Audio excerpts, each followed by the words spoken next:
네, 안녕하세요. 서울 직장인의 부동산 투자 이번에 출간하게 된 미니남이라고 합니다. 간단히 소개를 드리면 금융권 현직자 한 15년 정도 되었고요.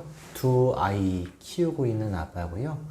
그리고 무엇보다도 투자에 관심이 많고 또 합리적 소비에도 관심이 많은 그냥 보통 직장인이라고 보면 될 것 같습니다. 네. 도움이 되는 부분이 분명히 있어요. 분명히 있고, 근데 무엇보다도 저는 어렸을 때 집안 영향이 일단 컸습니다. 과소비하는 거는 절대 없었고요. 일단은 절약부터 저는 모든 시작이 됐다고 생각을 해요. 그래서 합리적으로 소비하고, 아무래도 그렇게 모아 나가는 힘을 갖춰지다 보니까 그거를 좀 불리는 능력까지, 그게 바로 자연스럽게 좀 투자로 좀 이어진 것 같습니다. 아마 많은 분들 하실 거예요. 아마 그냥 가까운 거리는 일단은 걸어 다니고요. 그리고 불필요하게 급한 일이 아니면 택시는 잘 타지는 않고요. 그리고 제가 또래 친구들이나 직장 동료보다 차를 좀 늦게 산 편이기도 합니다. 네. 그렇게 절약을 했다고 생각을 합니다. 1만 원을 그렇게 맡겼으니까 저한테 상당히 큰 돈이었거든요. 근데 그거 반절이나 잃었습니다. 불과 한 4, 5개월 만에.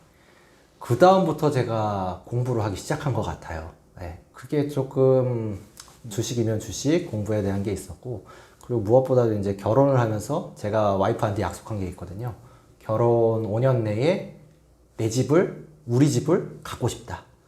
이것도 어떻게 보면 투자의 시작이었던 것 같습니다, 저는.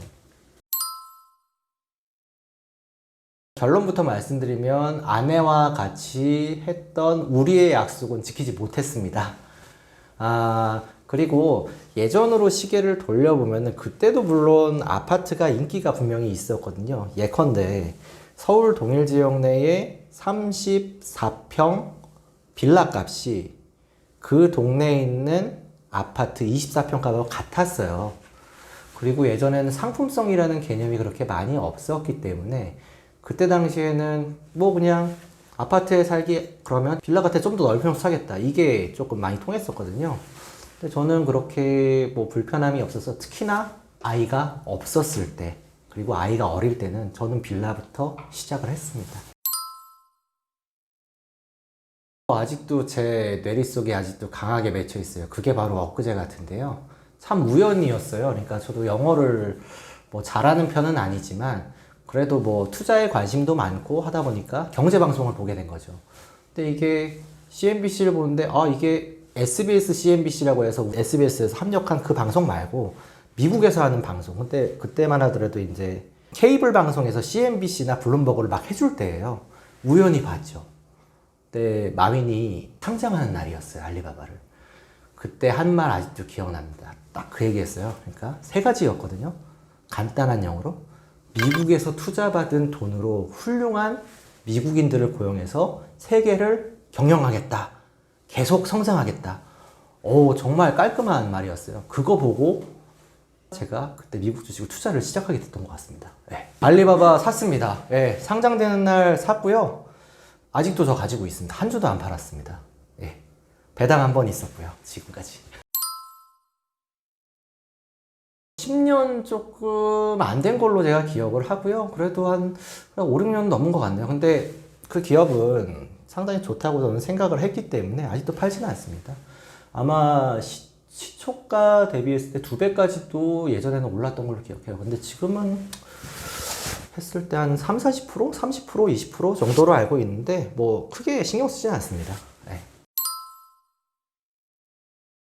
일단은 저는 부동산 쪽에는 서울 지역 내 아파트 입주권 하나가 있고요. 그리고 현재는 학군지 내의 자발적 전세권자입니다. 부채는 하나도 없고요.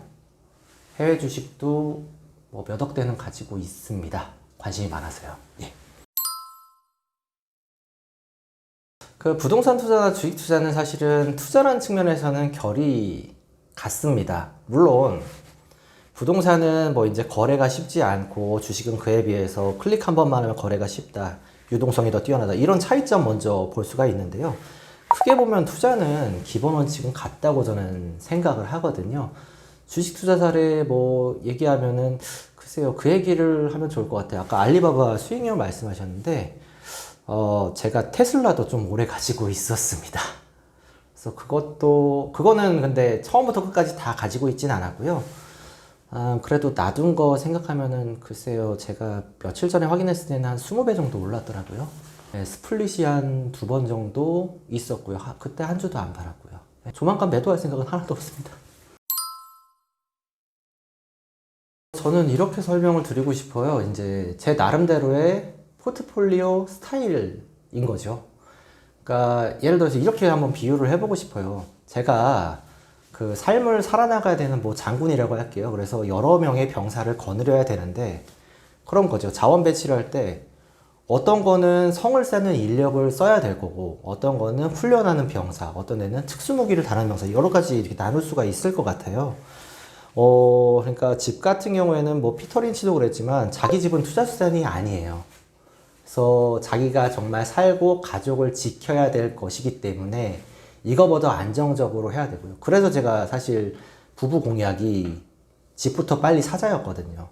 그게 좀 어느 정도 기초가 탄탄하게 다진 다음에야 저 개인적으로는 그렇습니다. 주식 투자할 때는 빚내고 하면은 안 된다고 저는 생각을 해요.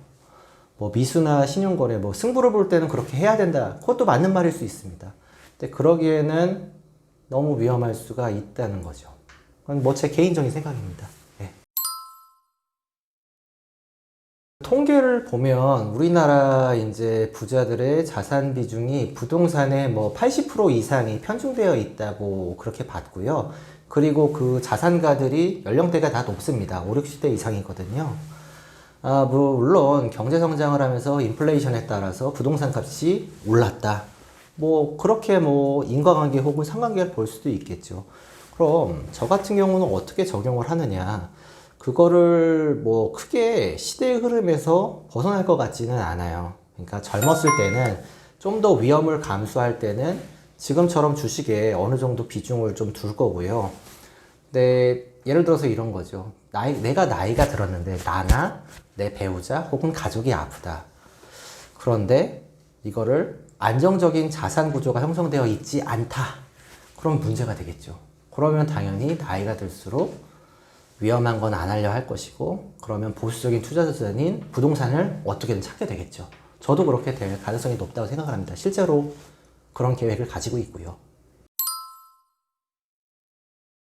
일단은 뭐 아까 되게 중요한 말씀 해주셨는데요. 인플레이션 기대 효과가 부동산이 가장 잘 적용이 되지 않을까 싶어요. 물론 근래 저는 6, 7년으로 보는데 6, 7년간은 특히나 서울 시내 아파트 값이 엄청나게 올랐거든요. 근데 아파트만 그런 게 아니라 상업용 건물 값도 상당히 많이 올랐습니다. 인플레이션을 몇 배나 뛰어넘어서 올랐다고 저는 보거든요. 그런데 그거는 어떻게든 뭐 인플레이션보다 더 올랐으니까 과열이라고 볼 수도 있겠지만 어쨌든 그거는 결과 받아들여야 될 현상이라고 저는 생각을 하거든요. 근데 대한민국이 망하지 않는다라고 그게 걸게 된다면은 부동산은 상당히 고려해야 할 투자 수단이면은 분명합니다.